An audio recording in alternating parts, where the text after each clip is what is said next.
الحمد لله رب العالمين والصلاة والسلام على سيد الأنبياء نبينا محمد وعلى آله وأصحابه ومن سار على نهجه إلى يوم الدين أما بعد فأعوذ بالله من الشيطان الرجيم بسم الله الرحمن الرحيم لا يزالون يقاتلونكم حتى يردوكم عن دينكم إن استطاعوا. معزز و مکرم علماء، خطباء اور جناب صدر، گزرے دنیا کے ایام میں اسلام و کفر، حق و باطل کے درمیان معرکہ ہمیشہ سے رہا. یہ معرکہ آج بھی جاری ہے اور قیامت تک چلتا رہے گا.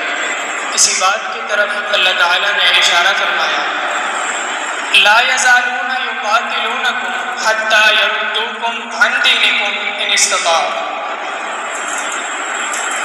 ہاں، مختلف مدارج و مراحل میں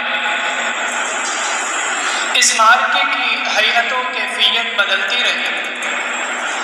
اوائل اسلام میں یہ معرکہ عسکری طور پر چلتا رہا، لیکن جب عالم کفر نے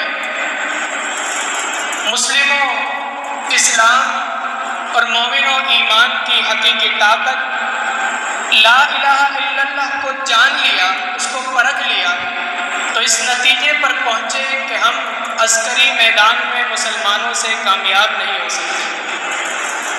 سن 1850 کے بعد باقاعدہ اور مستقل طور پر نظریاتی جنگ کی بنیاد رکھی گئی اور مسلمانوں کے نظریات، ان کے افکار کو مغلوب کرنے کے لیے نظریاتی جنگ کا آغاز ہو گیا.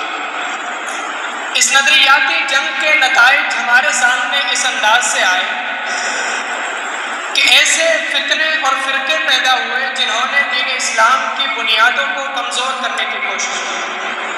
فتنہ قادیانیت، فتنہ بہائیت، فتنہ انکار حدیث، فتنہ الحاد اور حقوق نسواں کے جھوٹے نعرے، یہ سب اسی نظریاتی جنگ کی پیداوار ہے. دور حاضر میں اٹھائے جانے والا ایک بہت بڑا مسئلہ حقوق نسواں کا ایک نعرہ، یہ اسی نظریاتی جنگ کی پیداوار ہے. ہم اقوام عالم میں عورت کا مقام جانیں گے، اس کے بعد ہمارے سامنے ایسی بات واضح ہو جائے گی کہ جس کے ذریعے ہمارے دل تشفی پائیں گے اور ہمارے دماغوں کو سکون حاصل ہوگا. جناب صدر، معزز علماء، یونان انسانی تہذیب کا سب سے پہلا گہوارہ اور مرکز مانا جاتا ہے. یونان میں عورت کو کیا مقام حاصل تھا؟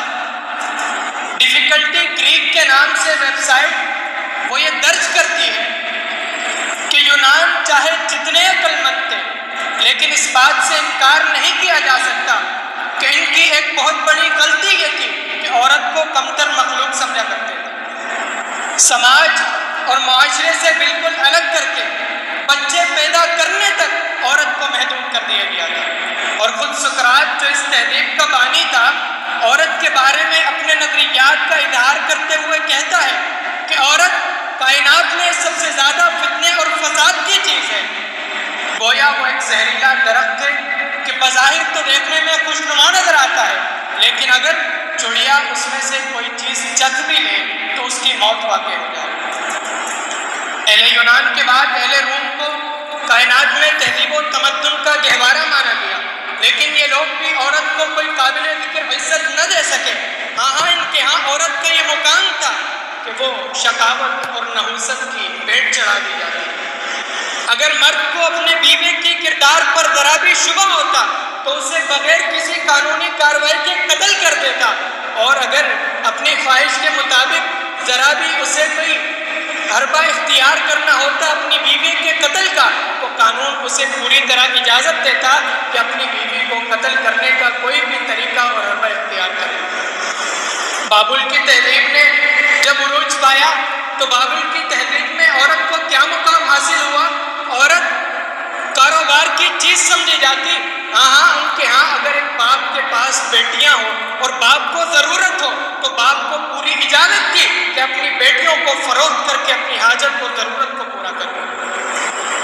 انسائکلوپیڈیا برٹانیکا میں ہندوستان کی تہذیب کو، اس میں عورت کے مقام کو بیان کیا گیا کہ ہندوستان کی تہذیب میں محکومی ایک بنیادی اصول کی حیثیت رکھتی تھی۔ منو کے قوانین کے مطابق عورت کی زندگی کے 3 حصے ہیں۔ اگر عورت ایک بیٹی ہے تو اپنی بیٹی والی زندگی میں باپ اور بھائیوں کی زیر نگرانی رہے گی اور حالت انحصاری میں زندگی گزارے گی۔ اگر عورت بیوی ہے تو شوہر کے تحت حالت انحصاری میں زندگی گزارے گی، اور اگر وہ ماں ہے تو اپنے بیٹوں اور اپنے شوہر کے تحت حالت انحصاری میں زندگی گزارے گی۔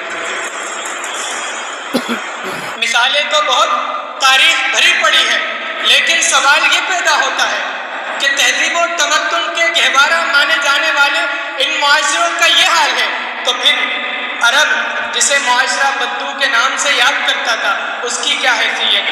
عرب کے معاشرے میں عورت اور بیٹی کو باعث شقاوت اور موجب نحوست گمان کرتے ہوئے زندہ درگور کر دیا جاتا۔ پھر اسلام کی باری آتی ہے۔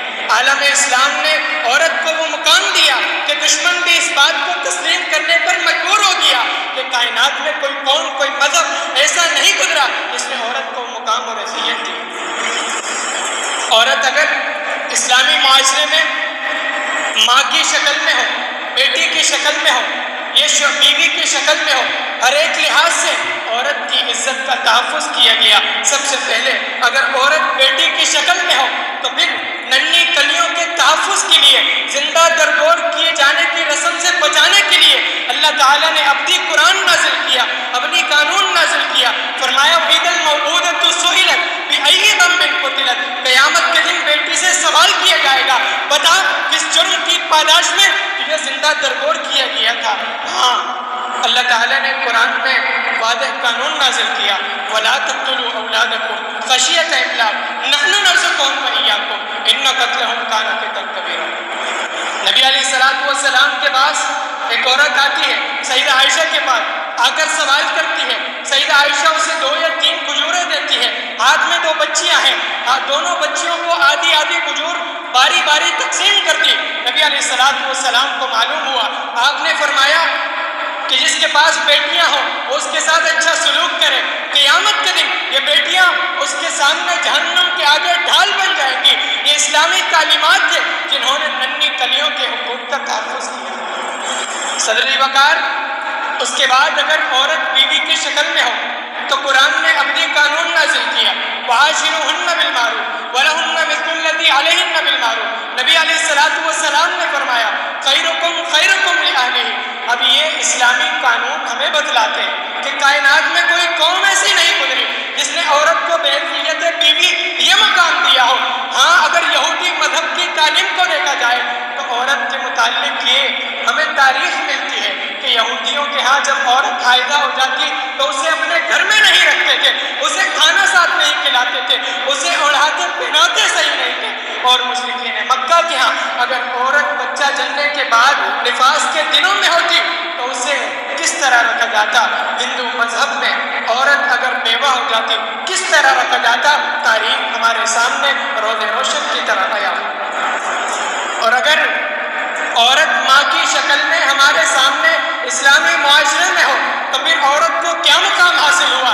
نبی علیہ السلام کے پاس صحابی آتے ہیں، کہتے ہیں اللہ کے رسول غزوہ کرنا چاہتا ہوں۔ نبی علیہ السلام نے سوال کیا کیا تیری ماں ہے؟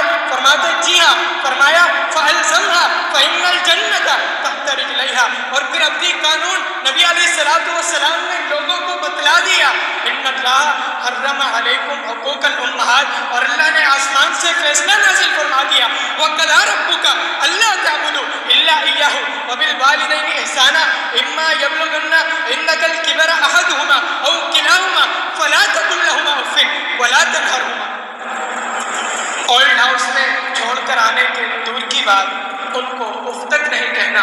اقوام عالم میں عورتوں کا کیا مقام تھا، اسلام نے کیا مقام دیا؟ ہاں، ہمارا دل جب ان چیزوں کو جانتا ہے تشفی پاتا ہے، ہمارا دماغ ان چیزوں کو اصغر کرتا ہے تو نور سے منور ہوتا ہے۔ ہاں، ہمیں اسلام پر فخر ہے، لیکن آج اسلام اور مسلمان اور پاکستان کو بدنام کرنے کی کوششیں کی جاتی ہیں۔ تو پھر سن لیجئے، ہمارا معاشرہ اگر تنزلی کا شکار ہے، ہم ترقی کو نہیں پا بات ہے، اس کا سبب اسلام نہیں، ہم نے اسلام کو چھوڑا، اسلام کو چھوڑنے کے نتیجے میں تنزلی ہمارا مقدر بنی۔ اللہ تعالیٰ عمل کرنے کی توفیق عطا فرمائے۔ وآخر دعوانا